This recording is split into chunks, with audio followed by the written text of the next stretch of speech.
part of each and every star. Dirinig yung caster. Kanina sinasabi nyo, malakas yung in-game. Mahina yung boses. Kung ngayon, medyo hininaan ko yung laro, malakas naman yung boses. Saan ba ako pupesto? Alis na lang ako, putang ina nyo!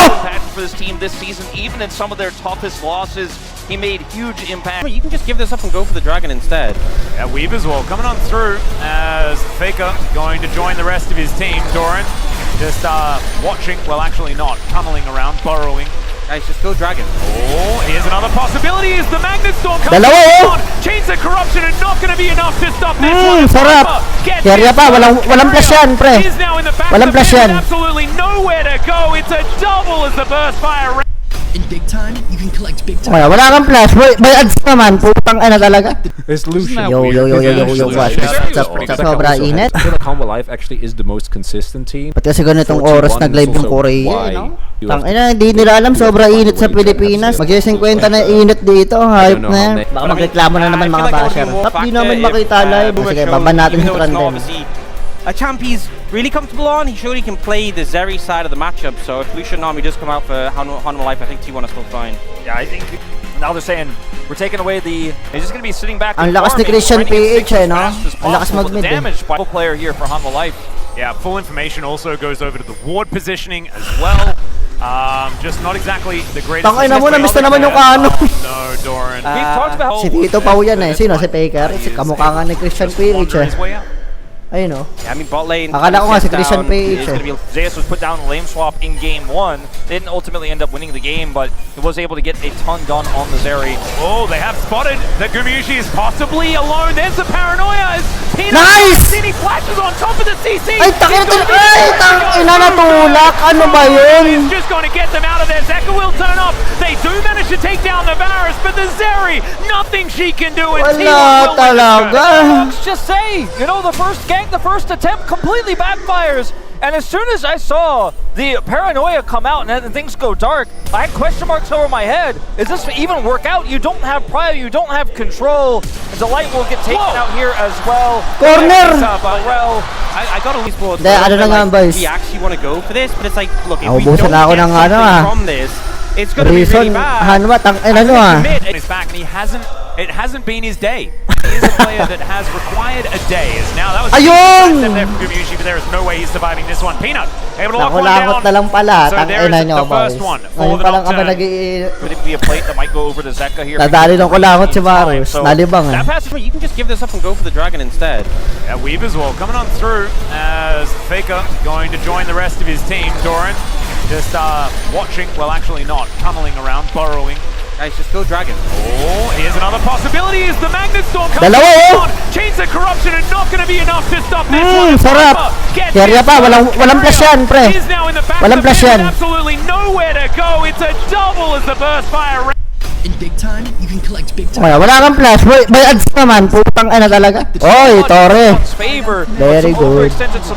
Ano nga lang, tahimik ka lang siya ba? Para mas gumaganda laro ng Hanwha kapag ka nananahin. Relax ka lang ako dito. Nahaibad na kasi.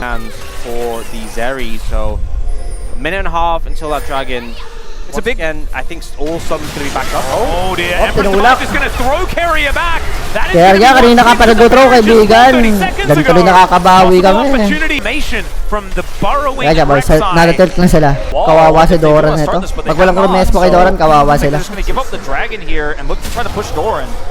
Oh, Doran could be in so much trouble. There are 4 people coming on over that. Nakadodge, na-cancel pa. Carrier the seismic shove to push him back in, and if they just keep him CC'd, he is going to die. That is kasi alam naman nila na paano na, paangat na. And they might also get a Baron. Tough call to make here. This is not the same decisive 20-minute Baron we saw in game 3. Yeah, this is dangerous because Peanut's still here and he has access to a light switch. Zeka has flash ult as well. This is really risky. Yeah, Paranoia does come down. There's a flash Magnet Storm, but it's only on to 2. Delight not quite finding the same amount of value, and he is going to be taken down. It's now Viper versus Zeus. Zeus actually trying to tumble around this fight, but he's crashed into that condemn. Amazing onto Zeka as the Baron is down. It's going to be Owner that takes it. Not able to find it. And he's even taken down by Faker. Zeka Faker gets rid of Carrier in the end, but they only lose one.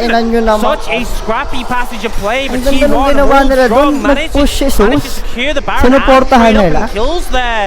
Asan yung kakampi ni Doran? You know your team have lent bot side, let the tower May go. prayo sila sa lahat. Ang ina, wala ka siyang kakampi doon. The tunnel gets interrupted, and this mistake is what sort of causes the dominoes to fall in the ensuing play.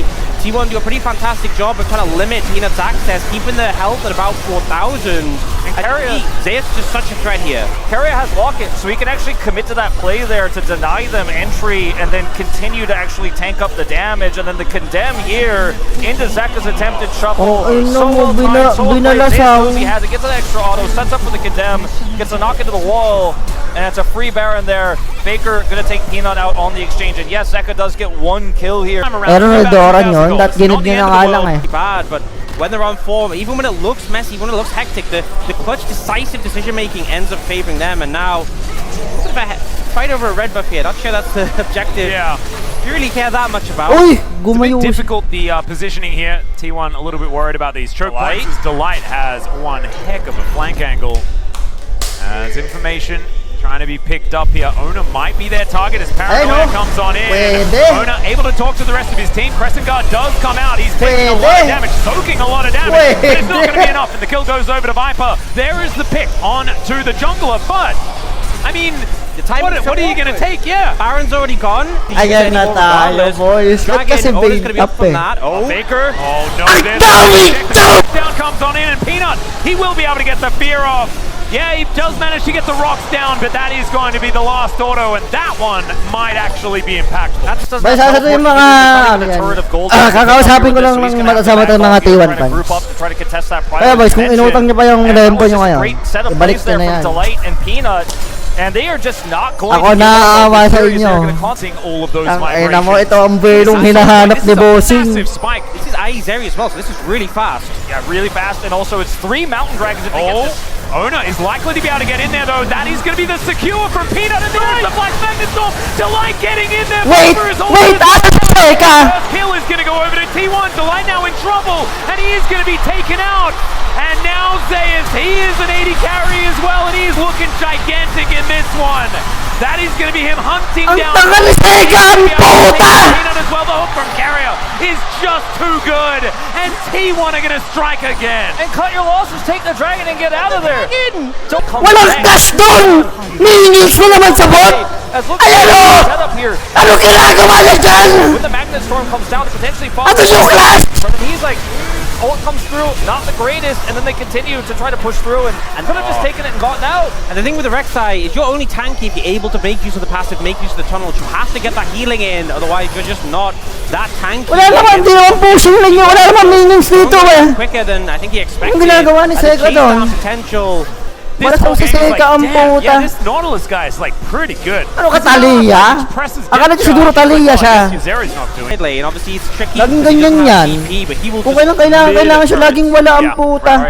Kung last game nila si Genji, siya din nagpatalo kasi wala siya. Life Esports looking Lagi to na lang wala. Baron off as Carrier finds himself a hook. There's the blast cone. Tons of damage. Layo kasi dumikit ka na nga lang kahit ikaw na mahuli po utang ina ka. Weaver's well ready for Naiinis Faker. lang ako sa'yo eh. Faker gonna get that one in there as Delight off to the side. Not necessarily in the best position here as they dive over. It's actually Kobayushi again! Taking the Baron with the arrow! We've seen that one before. It's now Pressingard. Ona diving on in, and he just takes down Peanut. Matters into his own hands.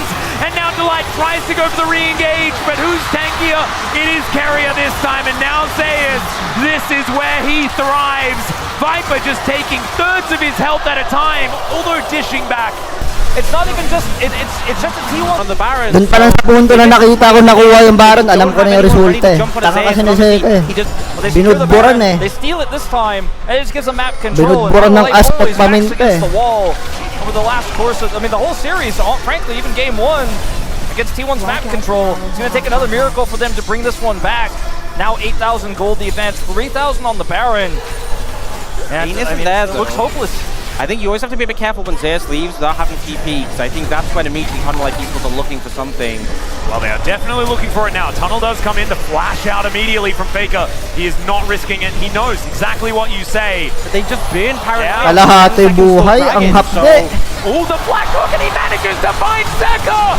Free delivery with the seismic shove, Carrier! Okay lang yun, okay lang. Boys, kaya pa yan. Game-winning play. Nahuli na yung Just taking this game. Kaya pa yan, boys. 4v5 nga, kaya nyo. Wala si Seke. Kaya pa yan. He's got the wall.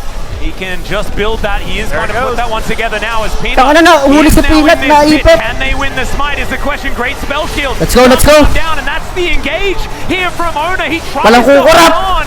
Sir Chip, walang kukurap. But it is Ona that Ang ina mo, takes the soul point. for T1. It's gigantic now because they're the ones with the shield. They're the ones with the control. And the Hook is gonna find this area. She is able to Ang ina, Viper yan. try and get himself out of there. Sus. But it's Sus, sus, sus. falls to flank over from Ang Sam. ina mo, nag-goso. And the Bane is going to find the fight. He goes invisible and snipes out. Imposible. There's the cleanup from the vein. You needed a fantastic Wala siyang run. sisus. Carry it, control the game, control the series, and are now looking to end. 16 out of 18 KP for Carrier, and it looks like T1 have done it. Another finals. The Gen Z T1 prophecy, it just keeps delivering. And on the 6th time of asking, T1 will do it again. Another grand finals. A V11 possibility on the table. And look, Sige na, T1 everyone fans. is going to Masahin look at nyo na this yung and lempo say, nyo. Bukas! obviously, it Magkakaalaman was tayo.